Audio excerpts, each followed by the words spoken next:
This is an audio production of Hunter of the Setting Sun by N.N. Shepherd. Music by Josiah Fursanetti. Cover art by Levi Bushnell. Editing by Josiah Fursanetti and Levi Bushnell. Read by the author. Hunter of the Setting Sun. Episode 10. I landed on the train after you just as it was starting to move along and ran past, seeing the wounded figure of Relvin as he raced for the front of the train. It was far more perilous running along the tops of the cars, leaping from one to the next, as the wind blew against me and the entire blue thing shook and shimmied every so often. I was stunned by our surroundings, worried about you behind me, clearly injured, and I prayed to the Potter that I wouldn't fall off the train. The city loomed before us, another shock that my mind couldn't comprehend. I saw it as a mountain at first, as you did, and when we slowed to a stop at the station, I followed after Relvin. He was quick, even with your knife wound. I suppose it did not affect his legs. But he was hurt, and before long I found him in the alley with blood spilling down the back of his green coat and sticky on his hands as he attempted to reach back and quell the wound. Your knife lay at the entrance to the alleyway, and I held it toward him as I approached. "What is this place?" I asked, for it was nearly all that consumed my mind. I could scarce fathom where my own feet were standing. "You've no idea what you've done," he said to me, as angry as I had ever seen him.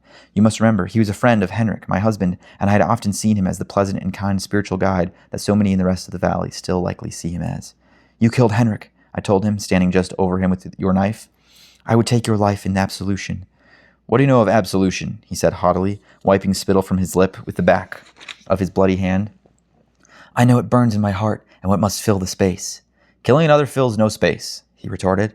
I didn't care. I kicked him in the mouth, hard enough with my boot to break his teeth, which I certainly did, and his head cracked back against the alley wall, and he lay there, dazed among the rubbish. Sweat was pouring off me as I knelt on his chest, pressing a hand against his shoulder and smiling as he cried out. I had told you before that I didn't wish to kill him right away, that I wanted to find out from his own mouth what he knew of the affair and why he had taken the matter into his own claws. But in that moment, I just wanted to see more of his blood. I put the knife to his neck, the weapon trembling in my hand. His eyes flashed open, coming out of a pain daze my fist in his shoulder had put him in, and he stared at me with something like pity. It was terrible. "Kill me and never see your children again," he said, and I believed him. My quaking hand was making small little lines in his skin, the knife far sharper than it looked, and new blood was spilling. He didn't seem to notice the pain. Blood filled his mouth from the broken teeth and lips, and he turned his head to the side so he wouldn't choke. I fell off him and sat there, nearly weeping, holding the knife in both hands as though it were the only thing keeping me alive. "How did you return?" I asked, finally gathering myself enough to speak. He had pushed himself back into the sitting position he was in before, looking far worse than when I had found him. He was picking bits of crushed tooth from his mouth when I spoke, and he waited until his mouth was clear before replying.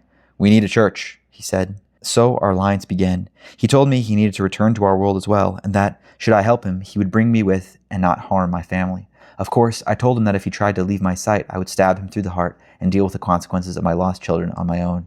It was a partial bluff, and he knew that, but his helping me was perhaps a full bluff, and I knew that as well. We moved about quite a lot. He was a criminal in that world, that became apparent almost immediately. Always he had kept himself hidden and used me to buy medicine for him and other supplies that he wished for. We broke into small homes that he called apartments and stole food and clothes and cleaned ourselves in their washrooms. Emmond, such things that I saw could not be explained to me if I were to see them reconstructed in front of me. Relvin assured me that it was mundane, without the hand of God and certainly without the dark Phi of the evil one. Besides, he told me, Phi was called clutches in that world and the power acted quite differently from ours. It was all very strange. He explained to me how the silver sphere worked, a way to see into other worlds and interact with them. The purple mist is Phi, allowing the fallway to take place. It is real, that much I can vouch for, no matter how many old wives' tales of the essence there seem to be. Its source is the same everywhere, it would seem, a belief in God, or gods. It was never clear to me who Relvin believed created everything, if it was the same potter from our world or another potter from each world. Either way, a divine power of creation formulated in belief. The only problem is that that world, the future world of Sky City, doesn't believe in much. For everything they want, there is a physical answer. Sometimes a virtual answer, Relvin told me with a bitter laugh, though I do not deign to understand that cipher, but always an answer. I would pray for rain for our crops, light a candle in the church window so my baby would be born healthy, always being grateful for the blessings that came to our home and our valley.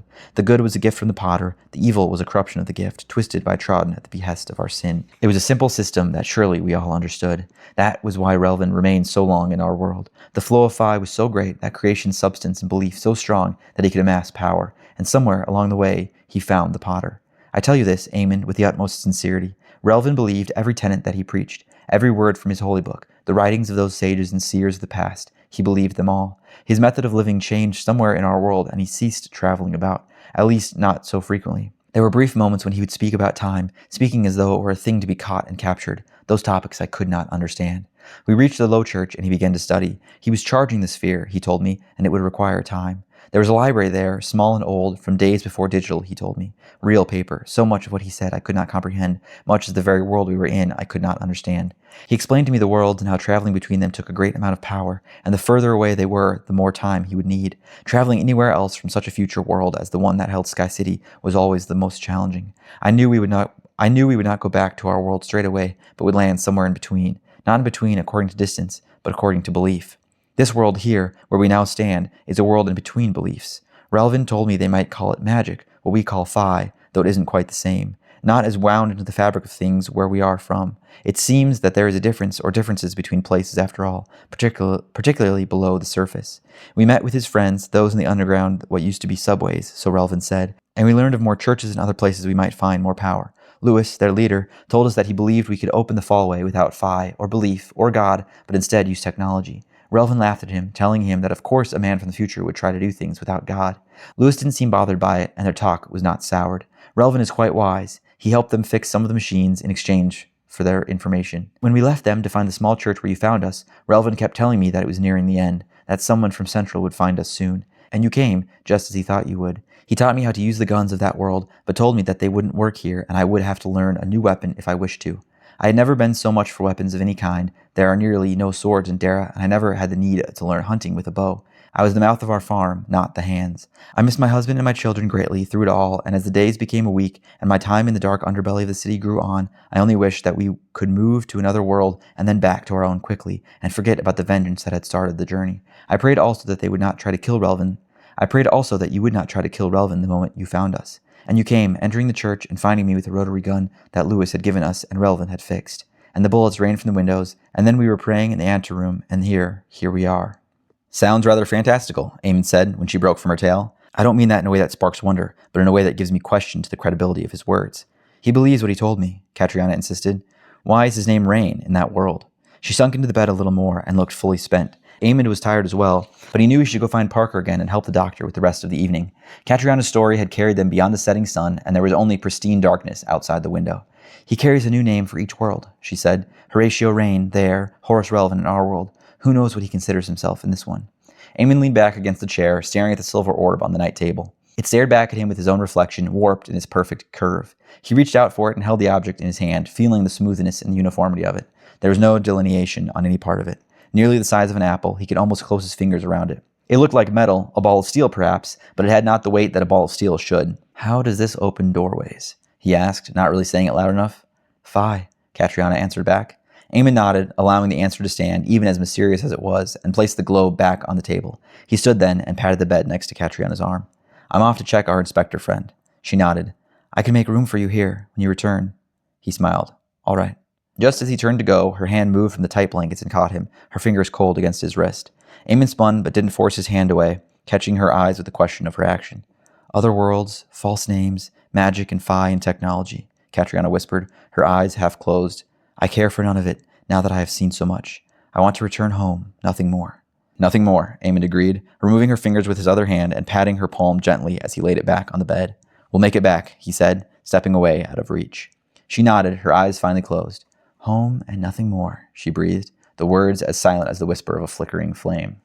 Emmond left the room quietly, closing the door behind him. He climbed down the spiral stair, feeling the full fatigue of the day barreling into him, turned by the weight of Catriona's suffering. She hadn't seemed to change her thoughts that Henrik was at the very least potentially unfaithful, but she seemed more wary of Relvin than when they first met on the road to Harbin Point.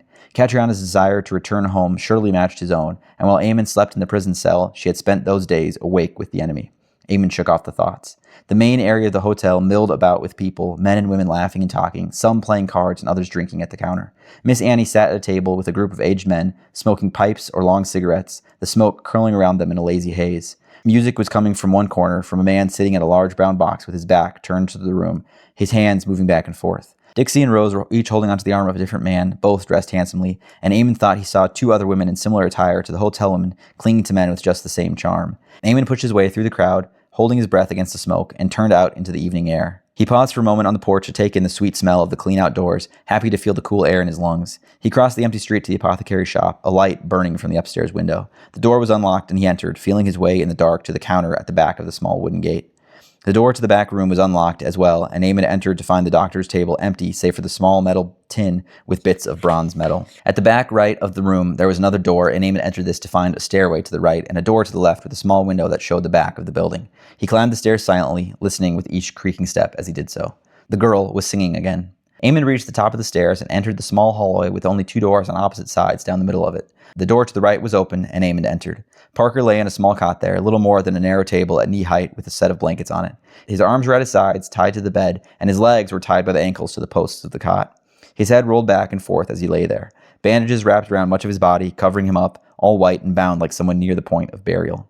The doctor and his daughter sat on the floor at the wall opposite where Parker lay, their backs leaning against the wall and the man's head resting on his daughter's shoulder. He was clearly asleep. Her voice was soft and sweet in the dim light of the room, cast by a single flickering lamp on a table. She paused her singing for a second as Emmond entered, then smiled and continued right in the midst of the line she was on. Emmond walked to the cot and leaned over Parker, looking at his wrapped body. The skin on his face and the skin that was visible on the rest of his body looked hale and healthy, a good sign, Emmond thought. "You missed the fun," came the doctor's voice behind him, low and hoarse in a half-awake way.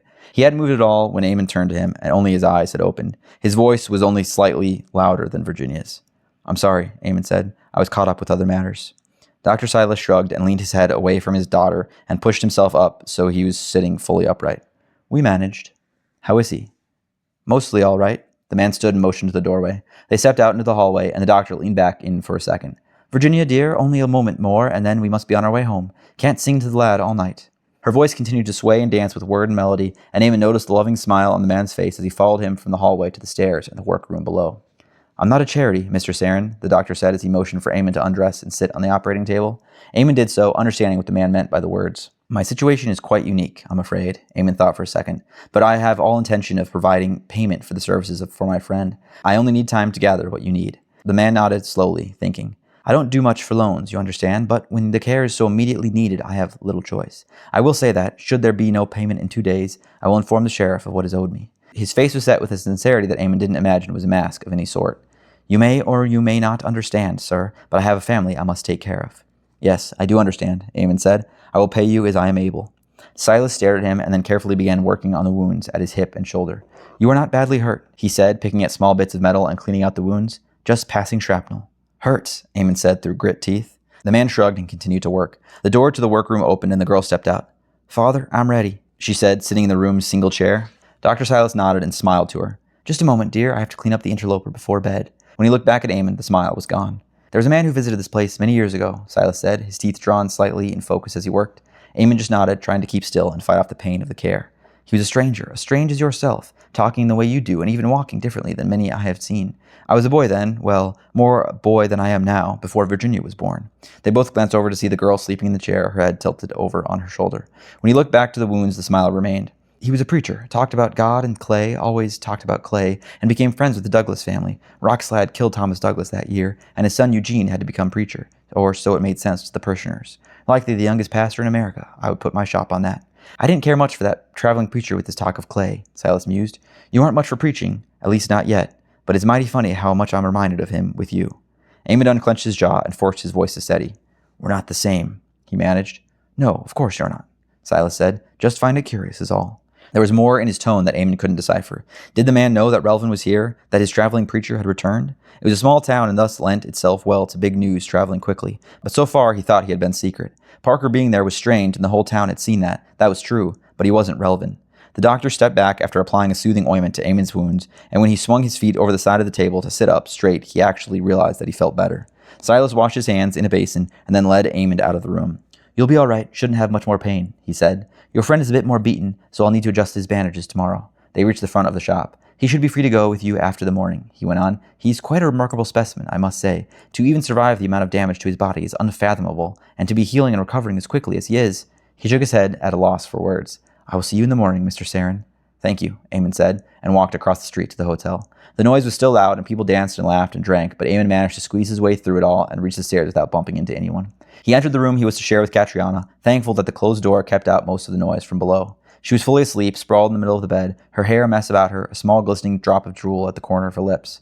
A few strands of hair had fallen across her face and covered her nose, and Emmond reached out a hand to brush them away. His fingers froze a space away from her hair, and he held there, feeling something awful inside him. He could feel her breathing, slow and steady and warm on his fingers, blowing softly from her nose and the gap of her barely open mouth. As the lump rose in his throat, he leaned back, pulling his hand away quickly but carefully as though touching a warm stove, and turned from her bed to find a comfortable place on the rug. Strange feelings warred with him as he gave in to sleep. This has been an audio production of Hunter of the Setting Sun by N.N. Shepherd. Music by Josiah Fursanetti. Cover art by Levi Bushnell. Editing by Josiah Fursanetti and Levi Bushnell. Read by the author. Tune in next time for another episode of Hunter of the Setting Sun.